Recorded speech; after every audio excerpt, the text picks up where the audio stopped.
오늘 주신 하나님의 말씀은 마태복음 19장 16절에서 22절입니다. 다 같이 일어나셔서 한 절씩 교독하겠습니다. 어떤 사람이 주께 와서 이르되 선생님이여 내가 무슨 선한 일을 하여야 영생을 얻으리이까? 예수께서 이르시되 어찌하여 선한 일을 내게 묻느냐? 선한 이는 오직 한 분이시니라. 내가 생명에 들어가려면 계명들을 지키라. 이르되 어느 계명이오니이까? 예수께서 이르시되 살인하지 말라, 간음하지 말라, 도둑질하지 말라, 거짓 증언하지 말라, 내 부모를 공경하라, 내 이웃을 내 자신과 같이 사랑하라 하신 것이니라. 그 청년이 이르되 이 모든 것을 내가 지키었사온데 아직도 무엇이 부족하니이까? 예수께서 이르시되 내가 온전하고자 할진대 가서 내 소유를 팔아 가난한 자들에게 주라. 그리하면 하늘에서 보화가 내게 있으리라. 그리고 와서 나를 따르라 하시니 같이요. 그 청년이 재물이 많으므로 이 말씀을 듣고 근심하며 가니라. 아멘. 자리에 앉으셔서 기도하겠습니다. 우리에게 말씀 주시기를 기뻐하시는 예수님, 진리의 말씀을 가르쳐 주시고 예수님의 제자답게 그 말씀대로 살아갈 수 있도록 인도하여 주옵소서. 미련하고 연약한 종을 주님 손에 맡기옵고 예수님의 이름으로 기도하옵나이다. 아멘. 성경이 어느 본문이든지 우리 앞에 놓였다 하면 우리는 두 가지를 순서대로 해야 됩니다. 섞어서 하면 안 됩니다. 먼저는 해석한 후에 적용을 하는 이 순서를 거쳐야 됩니다. 왜냐하면 성경이 쓰여진 시대는 우리가 사는 시대가 아닙니다. 그래서 우리가 살고 있는 우리에게 이 성경이 쓰여졌다면 그냥 이렇게 2단계를 거치지 않아도 되지만 2000년 전에 전혀 우리와 다른 문화와 생각을 가지고 있는 사회의 그들에게 쓰여진 성경이기 때문에 먼저는 그들의 시점에서 그들의 상황에서 본문을 해석하고 그리고 지금 우리 상황에 적용하면서 순종해야 됩니다. 배넨되어 성경이 쓰여진 그때 그곳에서 본문을 보아야 돼요. 그리고 나우엔히어 지금 우리 상황에서 이 본문을 적용할 때는 지혜롭게 하나님의 뜻을 성경이 원래 요구하시는 것이 무엇인지를 잘 우리 상황에서 적용하면서 순종해야 됩니다. 오늘 본문은 마태복음뿐 아니라 마가복음과 누가복음에도 나옵니다. 공관복음에 모두 나오는 사건이고 굉장히 중요하게 가르쳐진 내용이라는 것을 알 수 있습니다. 어떤 사람이라고 오늘 16절에서 말했던 이 사람은 부자였습니다. 재물이 많았다고 그랬어요. 그리고 오늘 본문의 22절에도 보면 20절과 22절에 청년이라고 그랬어요. 그러니까 젊은 사람이에요. 청년이에요. 물론 당시에 이 청년이라는 단어가 40살 이하 정도는 다 청년으로 부를 수 있는 단어이기는 합니다. 어쨌든 젊은 사람이에요. 그리고 누가복음 18장에 보면 관리라고 그랬어요. 아마 사내들인 공회원이거나 어떤 회당의 관리거나 사회적 지위도 높은 사람이에요. 이런 사람을 엄친아라고 불러요. 다 가졌어요. 부자의 젊은 청년의 높은 지위를 가진. 그런데 이 청년이 참 칭찬받을 만한 요소가 많아요. 우선 마가복음 10장 17절에 보면 예수님이 길에 나가실 때 한 사람이 이 청년이거든요. 달려와서 꿇어 앉아서 질문을 던져요. 사회적으로 보면 자기가 높은 사람이에요. 예수님 가난하고 자기만큼 랍비 교육을 제대로 받은 세상 사람들에게 인정받고 그런 분 아니에요. 예수님도 청년이에요. 젊은. 그런데 이 사람은 꿇어 앉아서 질문을 던져요. 예수님에게. 겸손한 사람이에요. 사회적 지위도 있고 재산도 많은 사람인데 사람들 눈이 보는 그 길에서 달려나와서 예수님 앞에 무릎 꿇고 앉아서 질문을 던지는. 그리고 던진 질문의 내용도 아주 기초적인 내용이에요. 선한 선생님, 내가 무엇을 하여야 영생을 얻으리이까? 그냥 유치부, 유년부에서 던지는 질문이에요. 유대인들이 이런 질문 던질까요? 저는 목회하면서 이런 질문 던지는 성도님들 거의 못 봤어요.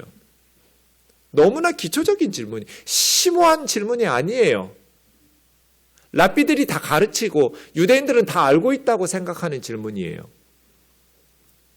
그런데 그 랍비들의 교육을 통해서 이 사람은 속이 후련해지지 않은 거죠. 뭔가 풀리지 않는. 그렇다 하더라도 보통 사람 같으면 자신이 사회적 지위가 있는데 예수님에게 달려와서 꿇어 앉아가지고 어떻게 해야 구원받을 수 있냐고 이런 질문 던지기가 쉽지 않죠. 참 괜찮은 사람이에요. 게다가 예수님께서 계명들을 쭉 말씀하실 때 선생님 저 이거 어려서부터 다 지켰다고. 하나님의 말씀대로 사는 사람이에요. 우리 생각에 어려서부터 나는 다 지켰다고 이렇게 말하면 이 교만한 녀석 이럴 것 같은데 예수님은 그 청년을 사랑하사 그랬어요. 인정하신 거잖아요, 주님께서. 정말 경건하게 살려고 몸부림치는 하나님의 말씀대로 순종하면서 살려고 어려서부터 모범생이에요. 칭찬받을 요소가 참 많은 귀한 사람이에요. 그렇지 않나요? 저는 교회에서 이런 그리스도인들 별로 못 만나봤어요. 이 정도 지위를 가지고 있는데 겸손하게 꿇어 앉아가지고 질문 던지고 어린아이처럼 솔직하게 자신의 영적인 한계를 고백하면서 기초적인 질문을 가지고 와서 그러면서도 어려서부터 잘 하나님의 말씀에 순종하면서 경건하게 살아가는 이런 그리스도인이 몇 명이나 될까요? 그래서 주님 그 사람을 사랑스럽게 여기셨어요. 참 귀한 사람이에요. 오늘 본문 16절부터 보시죠. 선생님, 내가 무슨 선한 일을 하여야 영생을 얻으리이까? 주님께서는 이 청년이 영생을 얻는다라는 말씀을 17절에서 생명에 들어간다. 그리고 25절에 보면 구원을 받는다. 이렇게 생각하셨어요. 그러니까 영생을 얻으리이까 이 말은 어떻게 하면 천국에 들어갈 수 있습니까? 어떻게 하면 구원을 받을 수 있습니까? 라고 질문 던진 거예요. 그래서 주님 대답하시죠. 왜 선한 일을 나한테 묻느냐고. 너 모르냐? 선한 분은 한 분이시잖아요. 하나님이에요. 그리고 하나님께서 선한 삶 어떻게 행하면서 살아야 되는지 이미 다 말씀하셨잖아요. 계명을 지키라고 하나님께서 말씀하신 선하신 하나님이 말씀하신 선한 일들 이렇게 살라고 이미 다 하나님께서 계명 주시지 않았냐고. 어느 계명이냐고 물었어요. 살인하지 마라 6계명, 간음하지 마라 7계명, 도둑질하지 마라 8계명, 위증하지 마라 9계명, 부모 공경해라 5계명. 다 10계명 내용들이에요. 이웃을 내 자신과 같이 사랑해라. 이 율법의 정신이죠. 저 이 모든 것을 다 지켰습니다. 우리가 좀 전에 살펴본 것처럼 주님은 그 사람을 사랑스럽게 여겼어요. 인정. 그런데 예수님 아직도 무엇이 부족합니까? 그때 주님 대답하셔요. 네가 온전하고 싶으면 가서 내 소유를 팔아 가난한 자들에게 나눠주라고. 그러면 하늘에서 보화가 너에게 있을 거라고. 그리고 와서 나를 따르라고. 그 말에 이 청년이 재물이 많음으로 근심하면서 떠났어요. 좀 이상하죠? 안 이상하세요? 21절, 22절? 겁나 이상한데? 안 이상하세요?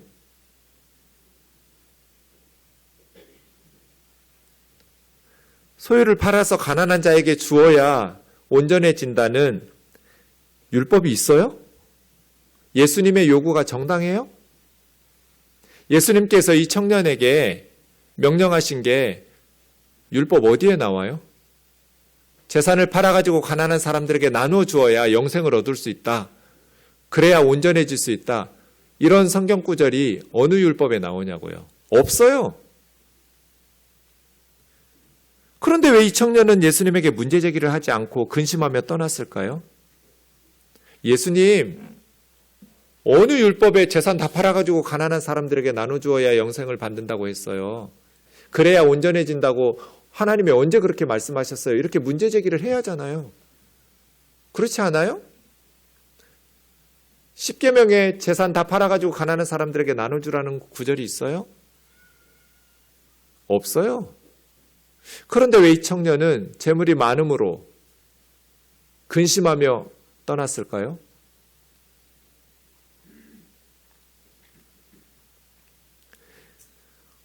우리 생각하고 성경하고 다르면 성경이 틀린 거예요? 우리 공부가 짧은 거예요?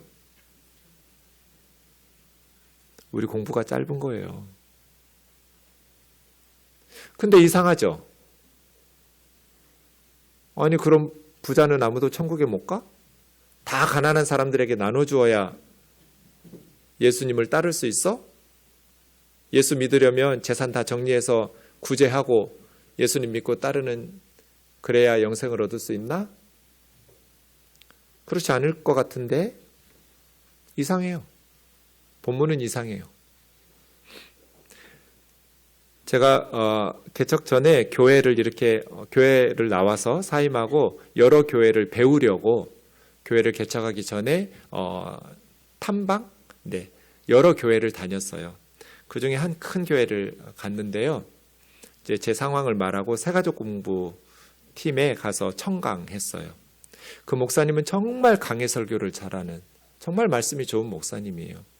근데 마침 새가족 공부에 갔는데 이 내용을 새가족들에게 가르치는 거예요. 새가족 팀에서. 근데 교재에 뭐라고 되어 있냐면 예수님을 믿기 위해서는 모든 재산을 팔아서 가난한 사람들에게 나눠주고 그래야만 예수님을 믿고 따를 수 있는 것은 아닙니다. 그럼 이 청년에게는 왜 이런 요구를 예수님이 하셨는가? 이 사람이 특별히 탐욕이 많고 재물에 대한 욕심이 많기 때문에 이 청년에게 그런 명령을 하신 것이고 누구나 예수님을 믿고 따르기 전에 다 재산 팔아서 가난한 사람 나눠주고 그래야만 예수님을 믿고 따를 수 있는 건 아닙니다. 이렇게 교재에 써놓고 이렇게 가르치더라고요. 맞아요? 이 청년이 특별히 재물에 대한 욕심이 많다는 건 뭘 근거로 그렇게 해석해요? 이 청년이 정말 재물에 대한 욕심이 많으면 어려서부터 말씀대로 계명대로 순종하며 살겠어요? 도둑질도 안 하고 거짓 위증도 안 하고 남의 것 탐내지도 않고 이웃을 내 자신과 같이 사랑하면서 살았겠냐고요. 정말 이 사람이 물질에 대한 욕심이 많고 탐욕스러운 사람이었다면 주님은 그런 말씀을 안 하셨는데 왜 우리 생각을 성경 속에 집어넣어가지고 왜곡시키냐고요. 그렇지 않아요? 이 사람이 정말 탐욕이 많다면 말씀대로 안 살았겠죠. 성경 본문에서는 이 사람이 특별히 욕심이 많기 때문에 이런 명령을 내리셨다고 전혀 언급하지 않아요. 암시도 하지 않아요. 오히려 반대예요. 오히려 이 청년은 자기의 탐욕을 절제하면서 어려서부터 말씀대로 계명대로 순종하면서 살려고 노력한 청년이에요. 특별히 이 청년에게만 이렇게 요구하신 게 아니에요. 그럼 주님께서는 왜 이 청년에게 가난한 사에게 소유를 팔아서 나눠주고 와서 나를 믿고 따르라고 하셨을까요? 이 청년은 22절에 소유를 팔아 가난한 자들에게 나눠주라는 예수님의 말씀을 재물이 많음으로 근심하여 갔다고 그랬는데 그 재물이라고 번역한 단어가 끝대마예요. 끝대마. 끝대마가 많기 때문에 근심하면서 떠났다. 이 청년이 문제 제기를 하지 않고 근심했다라는 것은 예수님이 율법의 정신에 옳았기 때문이에요. 하나님의 말씀과 어긋났다면 에이 예수님 언제 하나님이 그런 말씀을 하셨나요? 이렇게 문제 제기를 했겠죠. 근데 예수님의 말씀은 정확하게 하나님께서 율법에서 명하신 그대로였기 때문이에요. 그러면 이 청년에게만이 아니에요. 그때 말하는 단어는 원래는 모든 재산, 소유를 크테마라고 그랬는데 나중에 예수님 태어나기 한 400여 년경 전부터는 헬라 문헌에 보니까 이 크테마라는 단어는 토지 재산, 토지 소유에 대해서 땅을 이야기할 때 크테마라고 썼어요. 신약 성경에 크테마라는 단어는 4번 사용됐어요. 오늘 마태복음 19장 22절에 쓰였고요. 본문 22절에 끝때마가 많음으로 근심하여 떠났다. 그리고 병행 본문이었던 마가복음 10장 22절에도 끝때마라고 번역했어요. 그 다음에 사도행전 2장과 사도행전 5장에 한 번씩 쓰였어요. 사도행전 2장에 보시면 초대교회 성도들이 끝때마와 소유를 팔아 각 사람의 필요에 따라 나누어 주었다 그래요. 이상하죠? 재산도 소유고 소유도 재산인데 재산과 소유를 왜 똑같은 비슷한 단어를 두 번 썼어요? 뜻이 다른 단어예요. 앞에 재산이라고 번역한 건 토지 재산이에요. 끝에만. 토지와 그 다음 뒤에 소유라고 말한 것은 토지 외에 다른 재산들이에요. 그러니 초대교회의 성도들이 성령을 받은 후에는 토지와 소유를 팔아서 가난한 사람들, 고아와 과부들을 돌보기 시작한 거예요. 사도행전 5장에 보면 아나니아와 삽비라 부부가 끝때마를 팔아서 반은 숨겨놓고 반은 베드로 앞에 가져왔다고 전부라고 속여가지고 하나님의 책망을 받는 심판을 받는 내용이 나오는데 베드로는 1절에서 끝때마를 팔아서 교회에 베드로에게 가져왔다라는 말씀을 할 때 4절에 그 콧대마를 소유라고 번역된 끝때마를 땅이라고 번역했어요. 그러니까 끝때마는 토지예요. 토지. 이 부자 청년은 끝때마가 많았어요. 땅이 많았다고요. 이건 율법 위반이에요. 왜냐하면 레위기 25장의 희년법에 의하면 이스라엘 백성들은 토지를 영원히 팔 수는 없어요. 일시적으로 희년 때까지는 팔 수 있어요. 50년에 한 번씩 돌아오는 기쁨의 해, 희년이 되면 토지를 원주인에게 돌려줘야 돼요. 그러니까 이스라엘에는 토지의 소유권을 파는 게 아니라 희년 때까지 이용권만 파는 거예요. 희년이 많이 남았으면 똑같은 땅이라도 값이 비싸고 희년이 몇 년 안 남았으면 값이 싸져요. 왜냐하면 희년이 되면 무조건 원주인에게 돌려줘야 되니까요. 이게 하나님의 법이에요. 우리 부모님이 갑자기 아팠거나 아니면 부도가 났거나 해가지고 빚이 되게 됐어요. 그럼 어떻게 하겠어요? 우리 식구들이. 굶어 죽을 수는 없으니까 남에게 우리 토지를 팔겠죠. 집도 팔 수도 있고 사람도 몸종으로 팔 수도 있어요. 그런데 외국 같으면 한 번 사고 나면 영원히 산 사람의 소유예요. 사람도, 재산도, 토지도. 그런데 이스라엘의 법은, 하나님의 법은 희년법이 있어요.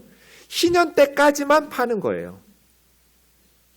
그래서 부모가 잘 만났다고 그래서 그냥 좋은 부모 만나가지고 자자손손 일하지 않고 놀고 먹어도 그냥 재산이 넘칠 만큼 그렇지 않아요. 또 부모를 잘못 만났다고 그래서 부모가 빚 잔뜩 물려주고 나는 태어나면서부터 남의 몸종이고 그래도 죽을 때까지 짐승처럼 그냥 노예처럼 남의 집에서 머슴살이하고 빚 감당 못해서 죽지 못해서 사는 그런 게 공의로운 사회예요? 아니요. 하나님께서는 그런 하나님의 나라를 원치 않았어요. 그래서 희년의 법을 주셨어요. 부모 잘 만나면 좋죠. 우리가 자녀들 생각해서 열심히 살아야 돼요. 자식에게 빚을 물려주면 되겠어요? 그래도 자녀들이 살아갈 수 있도록 재산을 물려줘야지. 열심히 살아야 돼요, 부모가. 부모가 게으르게 살고 어리석게 살면 우리 자식들이 고생해요. 하지만 하나님은 아무리 어리석은 부모라 할지라도 아무리 못난 부모를 만났다 할지라도 희년 때까지만 참으면 돼요. 희년이 되면 반드시 세 가지 조치를 이루어야 돼요. 첫 번째는 노예를 해방시켜줘요. 그 집에서 이제 자유를 얻어요. 두 번째는 노예를 풀어주면 뭐예요? 빚이 그대로 있으면 다시 금방 노예가 될 텐데. 그래서 빚을 탕감해줘요. 빚이 없고 자유롭게 했다고 해서 제대로 된 삶을 살 수는 없어요. 왜냐하면 노동밖에는 못하니까 또 가난해질 거예요. 그래서 토지, 원래 조상들에게 여호수아 때 분배해 주었던 가문마다의 토지를 돌려받아요. 그러면 아무리 잘못된 부모를 만났더라도 자식들이 정신 차리면 빚이 없고 조상 때부터 물려받았던 토지가 있으니까 얼마든지 새로운 인생을 시작할 수 있어요. 멋지지 않아요? 살다 보면 내가 계속 부자가 된다는 법은 없어요. 어느 날 갑자기 전쟁이 났다거나 질병이 들었다거나 전염병이 들었다거나 해서 사업이 부도났다거나 내 자식도 머슴이 되고 팔리고 나도 우리 집도 빚쟁이가 될 수 있어요. 누구라도 가능해요. 하지만 희년법이 지켜지면 아무리 내가 억울한 일을 전쟁의 피해를 당한 도시민들이라 할지라도 지진이 나고 뭐 해서 갑자기 어렵게 됐다 할지라도 자식에게 가난을 대물림하지 않을 수 있어요. 희년법이 있어서. 부모 잘 만난 자식들은 놀고 먹어도 되는, 그리고 부모 잘못 만난 자식들은 평생 짐승처럼 살아가는 그런 사회가 아니에요. 이스라엘은 50년에 한 번씩은 다 새 출발하는 거예요. 이 희년법이 지켜졌다는 명백한 증거가 나봇의 포도원이에요. 아합과 이세벨이 왕궁의 정원을 늘리고 싶어서 나봇이라는 사람에게 아합 왕이 돈 줄 테니까 너네 포도원 좀 나한테 팔라고. 나봇이 안 된다고 그래요. 우리 조상에게 물려준 토지이기 때문에. 그게 희년법이에요. 이건 팔 수가 없어요, 영원히. 성경은 이것을 나봇의 포도원 사건을 길게 2번이나 반복해서 기록하고 있어요. 그만큼 중요한 사건이라는 거예요. 희년법을 무시하고 아합과 이세벨이 나봇을 죽이고 그 포도원을 강제로 빼앗았을 때 이스라엘은 멸망한 거예요. 왕이 그렇게 살면 밑에 있는 권력자들은 다 똑같이 희년법 무시하고 한 번 사면 영원히 원주인에게 안 돌려주고 자자손손 자식에게 토지를 물려주겠죠. 그러면 이스라엘의 경제 정의는 무너지는 것이고 하나님의 정의와 공의는 사라지는 거예요. 부모 잘 만나는 행운, 그거 외에는 기다릴 게 없는 사회가 돼버려요. 농경사회에서 땅이 없는데 어떻게 돈을 벌고 어떻게 빚을 갚고 어떻게 인생을 희망을 가질 수 있어요? 그런데 시간이 지나면서 이스라엘은 희년법이 사라져버려요. 이 부자 청년 끝대마가 많았어요. 희년법 안 지킨 거예요. 너 온전하고 싶니? 하나님의 율법, 하나님의 계명대로 살고 싶어? 다 팔라는 거 아니에요. 잉여 토지를 파는 거예요. 초대교회 성대들도 모든 토지 팔면 어떻게 먹고 살아요, 식구들이. 초대교회는 성령 임하면서 예수님의 말씀대로 마태, 마가, 누가복음에 있는 것처럼 희년법 지키는 거예요. 자발적으로. 안 지키는데 사람들은, 우리 예수 믿는 사람들이니까 하나님이 율법에 기록해 놓은 것처럼 계속 성경에서 강조하고 있는 경제정의를 지키기 시작한 거예요. 자발적으로. 그러면서 초대교회에 엄청난 부흥이 임한 거예요. 성령의 역사가 나타나고 사랑의 열매들이 맺혀지니까 교회가 천국이 돼버리죠. 이렇게 행복한 세상이 어디가 있어요? 잉여 토지예요. 잉여 토지. 우리 조상들에게 물려받은 토지 외에 나머지 토지들. 그런데 이 청년은 그 끝대마가 많은 원주인들에게 안 돌려주는, 그러니 그 사람들은 가난할 수밖에 없죠. 그들에게 삶을 시작할 수 있는 희망을 주어야, 토지를 주어야 희망의 인생이 새 출발을 할 수 있는데 그 율법을 안 지킨 거예요. 주님은 율법에도 없는 이 사람이 탐욕스럽기 때문에 무리한 요구를 하신 것이 아니라 정확하게 율법을 말씀하셨기 때문에 이 청년은 문제 제기를 할 수가 없었어요. 예수님의 말씀이 율법에 옳았기 때문에. 사랑하는 자매 형제 여러분, 이제 우리는 농경사회는 아니에요. 그래서 희년법을 문자적으로 지킬 수는 없어요. 우리 상황에서는 now and here 어떻게 여기서 이 하나님의 말씀을 실천할 수 있을까요? 미가서 6장 6, 8절 같이 읽겠습니다. 시작. 내가 무엇을 가지고 여호와 앞에 나아가며 높으신 하나님께 경배할까? 내가 번제물로 1년 된 송아지를 가지고 그 앞에 나아갈까? 여호와께서 천천의 순양이나 만만의 강물 같은 기름을 기뻐하실까? 내 허물을 위하여 내 맏아들을 내 영혼의 죄로 말미암아 내 몸의 열매를 드릴까? 사람아, 주께서 선한 것이 무엇임을 내게 보이셨나니 여호와께서 내게 구하시는 것은 오직 정의를 행하며 인자를 사랑하며 겸손하게 내 하나님과 함께 행하는 것이 아니니.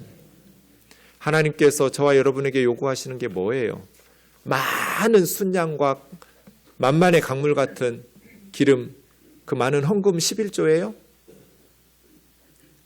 마태복음 5장에서 예수님 우리에게 세상의 소금이라고, 세상의 빛이라고 말씀하셨는데 우리가 어떻게 하면 세상의 소금이 되고 세상의 빛이 될까요? 많은 헌금과 많은 11조 드리면 세상의 소금이 되고 빛이 되나요? 내 몸의 열매는 내 자식이에요. 내 맏아들과 내 딸을 하나님 기뻐하시도록 인신제물로 불태워서 바칠까요? 사람아, 주께서 선한 것이 무엇임을 보이셨나니 하나님께서 너에게 요구하시는 것은 세 가지예요. 첫째, 정의를 행하며. 정의가 뭐예요? 하나님의 말씀에 순종하는 것, 하나님의 뜻을 따르는 것, 하나님의 법에 따라 살아가는 것, 그 정의 아니에요? 하나님의 법이 뭐예요? 다른 사람의 권리를 존중하는 것. 십계명의 10번째 것은 남의 것을 탐내지 말라잖아요. 그것도 죄다. 탐내는 건 도둑질도 아니고 강도짓도 아닌데 마음의 생각뿐인데 그거 죄예요. 남의 권리를 존중해라. 가난한 집 자식이라고 그래서 그렇게 평생 비참하게 살아도 괜찮아요? 정의라는 게 뭐예요? 하나님께서 각 사람에게 주신 권리를 존중하는 거잖아요. 정의로운 세상이 되면 구제가 필요가 없는 사회가 돼요.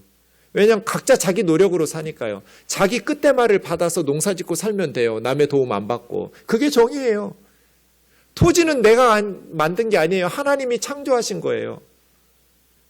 공기하고 햇볕은 하나님이 창조하신 거 누구나 다 공짜로 공유하면서 마음껏 사용하는데 왜 토지만 사람의 것으로 만들어가지고 하나님의 것을, 가난한 사람들은 죽을 때까지 가난한 집 자식으로 가난을 대물림해서 청년들의 애를 낳고 싶은 나라가 아니에요. 우리나라는. 나도 이렇게 힘들게 사는데 우리 아이도 이렇게 살 텐데 가난하면 애 낳고 싶겠어요? 어른들이 기성세대가 이런 사회를 만들어 놓고 청년들에게 애 낳지 않는다고 말하는 건 부도덕한 말이죠. 애를 낳고 싶은 세상을 만들어야죠. 그게 정의예요.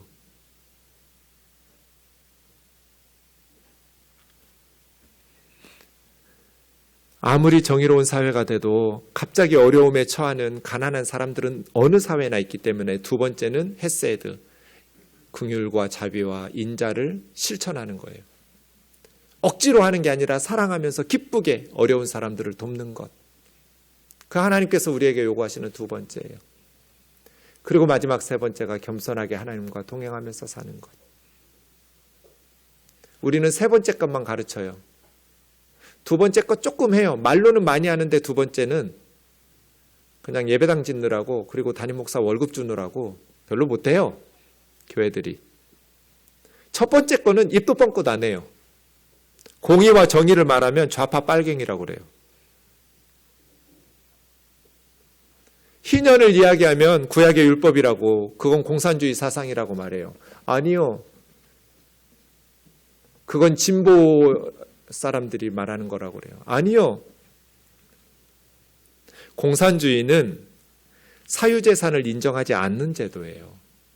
희년법은 사유재산을 인정하는 제도예요. 자발적으로. 악하고 부도덕한 김일성이처럼 가진 사람들 걸 다 죽이고 강제로 뺏어가지고 국가의 것으로 만들어서 다 평등하게 살자. 그건 희년법이 아니에요. 땅이 팔지 않았을 때는 네 거이며 판 후에는 네 거 아니더냐. 소유재산, 사유재산 인정. 베드로가 아나니아와 삽비라에게 말했잖아요. 네 거라고. 그런데 하나님의 말씀을 무시해요. 희년법을 이야기하면 그건 좌파라고 그래요. 진짜 진보는 예수님의 제자들이 하는 거예요. 성령 받은 사람들이 하는 거라고요. 헬 조선을 진짜 진보, 진짜 행복한 세상으로 만들려면, 그래서 우리나라의 희년법의 정신을 따라서 토지개혁을 하지 않았다면, 이승만 대통령이 6.25 직전에 토지개혁을 하지 않았다면, 희년법의 정신을 실천하지 않았다면 남한도 공산화됐을 거예요. 6.25 때. 왜냐하면 남한의 70% 이상의 지식인들이 다 그때 김일성을 지지했어요. 공산주의가 옳다고 생각했어요. 자기 발로 월북한 사람도 너무나 많아요. 지식인들 중에. 왜냐하면 조선시대가 어떤 시대예요? 마을마다 대지주들 한두 집 외에 나머지 대다수의 백성들은 입에 풀칠하기도 힘든, 보릿고개 넘겨서 살아남기도 힘든 노예 같은 삶이었어요. 그런데 김일성이 소련의 사상을 가지고 다 빼앗아서 그 지주들을 죽이고 우리가 다 행복하게 평등하게 살자, 똑같이 잘 살자. 백성들이 환호했어요. 그런데 5,000년 만에 내 땅이 생겼어요. 남한 사람들이 토지개혁을 해서. 이게 이승만 정부가, 이승만 대통령이 탁월한 점이에요. 공산주의 사상의 사악한 점을 알아차렸어요. 결국은 이승만의 연설을 계속 들어보면 결국은 지주에서 국가로 바뀔 뿐 여러분은 여전히 노예로 됩니다. 공산화되면 우리나라는 소망이 없습니다. 그래서 막아낸 거예요. 토지개혁을 하고 나니까 이제 유교가 남침이 시작돼가지고 김일성이 내려와가지고 다 평등하게 살자. 아니 이게 5,000년 만에 내 땅이 생겼는데 국가가 왜 뺏어가? 이래가지고 목숨 걸고 전쟁하고 싸운 거예요. 만약에 내 땅이 없었다면, 희년법의 정신을 따라서 토지개혁이 이루어지지 않았다면 어차피 세상에 희망도 없는데, 입에 풀칠하기도 힘든 세상, 다 같이 잘 먹고 잘 살자는데 해서 김일성에게 찬조했으면 전쟁 하나만 하였을 거예요. 하나님의 은혜로, 우리 하나님의 크신 은혜로 하나님께서 6.25 전에 토지개혁을 주신 거예요. 시장 자본주의는 성경보다 위에 있어서는 안 돼요. 많은 목회자들과 많은 성도들이 시장 자본주의를 성경적이라고 하면서 희년법 같은 건 좌파 사상이라고 매도해요. 아니요. 성경적으로 예수님을 따르는 게 진짜 진보고요. 성경적으로 예수님을 따르는 게 진짜 보수예요. 역사를 발전시키려면 김일성은 그게 진보가 아니라 퇴보예요. 진짜 희망을 주려면 초대교회처럼 하나님의 법을 지켜야 돼요. 더불어 함께 잘 살아야죠. 이게 희년의 법이에요. 농경사회 아니니까 문자적으로 지킬 수는 없지만 우리 다 같이 이러한 마인드를 가지고 살아야 돼요. 예전에 양재동에 우리 교회 있을 때 공원 바로 앞에 이상한 건물 하나 있었어요. 너무나 아름답게 이상한 할머니가 한 분 사셨어요. 건물주 할머니가. 원칙이 뭐냐면 그 건물은 임대를 내주는데 그 계약한 월세를 나갈 때까지 올리지 않는다. 그래서 거기 세탁소도 있었고 부동산도 있었고 정육점도 있었고 독서실도 있었어요. 그런데 계약할 당시의 가격을 한 번도 올리지를 않아요. 그리고 나가고 새로운 사람이 들어오면 현 시세로 높아진 가격으로 계약할 당시의 가격으로 계약해요. 한 번 계약하면 나갈 때까지. 그래서 안 나가요. 월세가 싸니까요. 세탁소는 제가 알기로 20년 이상 있었어요. 그러면서 집 2채 사고 애들 다 가르치고. 조그만 세탁소예요. 그런데 세탁소에서 집을 사고 애들 가르치고 부동산도 정육점도. 왜요? 이 자비로운 건물주 한 사람 때문에. 이게 희년이에요. 제가 아이들에게 열심히 공부해서 실력을 길러서 건물주 되라고 그래요. 돈 좀 벌어라. 부자가 되라. 열심히 공부해라. 실력 길러라. 그래서 자비로운 희년의 건물주가 되라. 내 건물에 살고 있는 어려운 사람이, 그러니까 월세 살겠죠. 어려운 형편을 살피면서 내 건물에서 일하면서 열심히 일해서 집도 사고 애들도 가르치면 좋잖아요. 이게 축복의 통로죠. 어떻게 해야 세상에 빛이 되고 소금이 돼요, 우리가? 헌금 많이 하면 빛이 되나요? 아니요. 자비로운 건물주가 세상의 소금이고 빛이에요. 뭐하러 공부해요? 뭐하러 돈 벌어요? 왜 그렇게 열심히 살아요? 예수님의 제자답게 살려고 하는 거 아니에요? 나중에 주님 앞에 갔을 때 잘했다, 착하고 충성된 종이라 칭찬받고 싶은 인생 살려고 하는 거 아니에요? 그러려면 주님의 말씀대로 살아야죠. 한 중국집에 아이들 셋이 들어왔어요. 첫째가 남동생과 여동생을 데리고 와서 짜장면 2그릇을 시키는데 주방 바로 앞에 테이블에서 시키는 거예요. 얘기를 듣다 보니 고아들이에요. 동생 생일이 됐는데 돈이 없으니까 짜장면 셋이 와가지고 2그릇만 시키는 거예요. 이 아주머니가 주방에서 그 이야기를 듣고, 이내야, 아유 왔어? 이렇게 컸어? 아줌마 누구예요?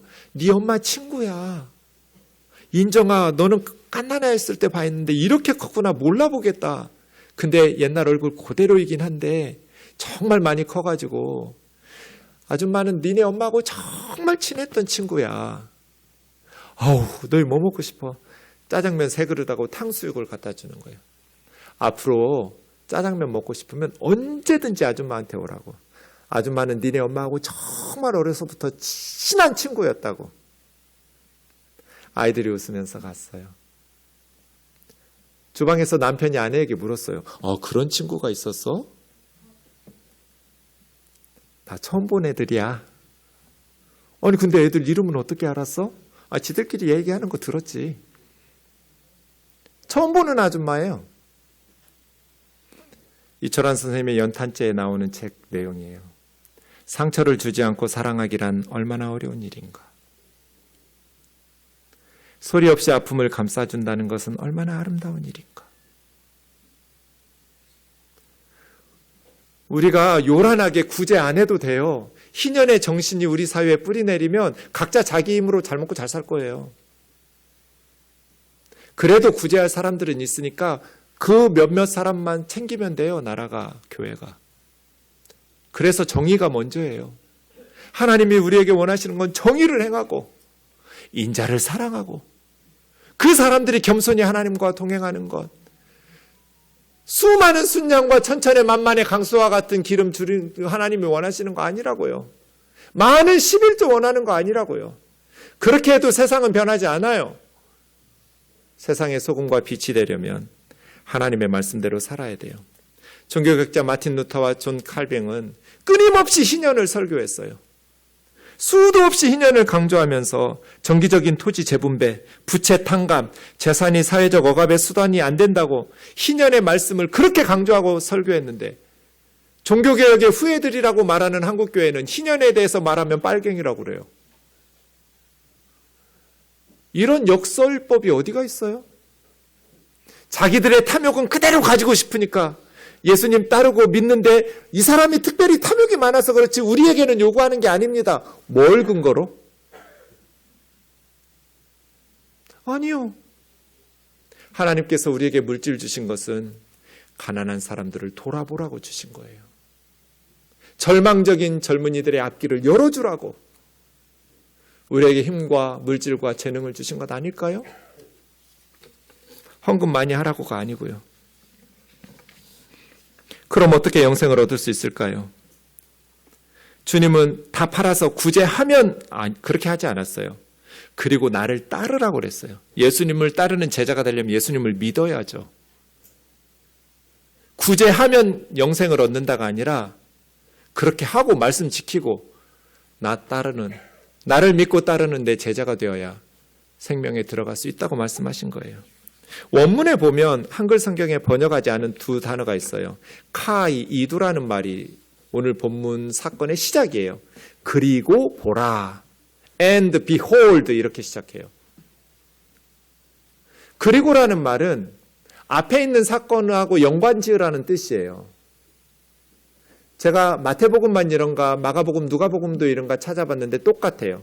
마태, 마가, 누가복음이 똑같이 그리고로 시작하고 앞에 똑같은 본문의 내용이 나오는데 그 본문은 오늘 마태복음 19장 13절에서 15절 보세요. 어린아이들을 데리고 예수님에게 축복기도 받으려고 나오니까 제자들이 꾸짖었고 예수님은 제자들을 책망하면서 어린아이가 내게 오는 것을 금하지 말라고. 천국은 이런 사람의 것이라고. 누가 영생을 얻을 수 있습니까? 이미 앞에서 예수님은 대답했어요. 갓난아이 같은 아이들, 어린아이들이요. 어린아이들의 특징이 뭐예요? 절대 의존. 아이들은 자기 힘으로 살아가려고 안 해요. 갓난아이들은 부모에게 절대적으로 의존해요. 먹는 거, 싸는 거, 입는 다. 부모가 돌봐주지 않으면 애는 죽어요. 어린아이와 같다라는 것은 그렇게 믿는다는 뜻이에요. 절대 의존 신앙. 내가 선행을 해서 구원받는 게 아니에요. 예수 그리스도를 믿음으로 구원을 받는 것이죠. 갈라디아서 3장 10절, 율법을 지켜서 하나님의 계명을 지켜서 의롭게 하려면 두 가지 전제 조건이 있어요. 모든 율법을 항상 지켜야 돼요. 10계명 9개 지키다가 하나 어기면 온전해져요? 아니요. 어제까지 지켰는데 오늘 어기면 아니요. always 모든 율법을 항상 지켜야 돼요. 그래서 누구도 율법을 지켜서 거룩해질 수 없어요. 하나님 앞에서는 아무도 율법으로 말미암아 율법의 준수함을 통해서 구원을 얻을 수 없어요. 율법은 믿음에서 난 것이 아니고 율법은 믿는다고 의롭게 되는 게 아니라 행해야죠. 그런데 모든 율법을 항상 행해야 되는데 누구도 못해요. 그래서 그리스도께서 우리를 위하여 저주를 받은 바 되사 십자가라는 나무에 저주를 받으셔서 우리 대신 죽으셨어요. 율법의 저주에서 우리를 속량하시려고, 값을 지불하고 우리를 그 죄값에서 건져내시려고 예수님 십자가에 죽으신 거예요. 신명기 21장 22절 23절에 있는 것처럼 나무에 달린 자마다 저주를 받았다고 그랬는데 예수님이 십자가라는 나무에서 죽으신 것은 우리 죄 때문이잖아요. 그래서요, 로마서 3장 율법의 행위로 율법 지켜서 계명 지켜가지고 하나님 앞에 의롭다 하심을 얻을 사람 육체에는 아무도 없어요. 율법으로는 죄를 깨닫는 거죠. 율법에 하나님의 의가 나타났으니 율법과 선지자들에게 증거를 받은 것이고 예수 그리스도를 믿음으로 말미암아 모든 사람이 죄를 범하였음에 하나님의 영광에 이를 수 없어요. 율법을 준수해서 율법의 계명을 지켜서 영생을 얻을 수 있는 사람은 한 사람도 없어요. 모든 사람이 죄를 범하였기 때문에 그리스도 예수 안에 있는 속량으로 말미암아 하나님의 은혜로 값없이. 그래서요, 그냥 누리던 거 계속 누리면서 예수 믿고 예수 따르라는 게 아니라 율법대로 지키고 다 팔라는 거 아니에요. 너희 조상들에게 물려받은 토지는 놔두고 잉여 토지 팔고 구제하고. 그래서 진정한 개혁과 진보, 역사의 진보는 그리스도인들이 할 수 있고 성령의 사람들이 할 수 있어요. 이 세상을 진정으로 혁명을 일으킬 수 있는 건 사랑의 혁명이고 진리의 혁명이고 정의의 혁명이고 예수 그리스도의 제자들이 자기 희생을 통해서 더불어 함께 행복하게 살아갈 수 있는 세상을 만들어갈 수 있는 이 말씀 앞에 근심하며 떠나는 자매 형제들이 없기를 주님의 이름으로 축원합니다.